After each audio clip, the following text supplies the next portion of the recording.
Today we take a quick look at the Fisher 170. This is a typical 70s all-in-one stereo receiver with FM radio and phono amplifier. Of course, already completely transistorized. On the back we have as inputs several RCA inputs. The outputs are with screw terminals.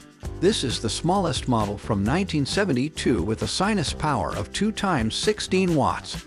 This Fisher is one of the last good Fisher models still produced in the US. The cabinet is still made of real wood, but the veneer is already foiled. The unit came to me in working condition. After about 10 minutes of operation, the left channel began to noise extremely. The fault was fixed very quickly. The 4 output transistors were completely renewed, and the bias current was readjusted. Since I had the unit open, I also replaced a few electrolytic capacitors in the signal path. The old lighting was exchanged against LED pilot lamps.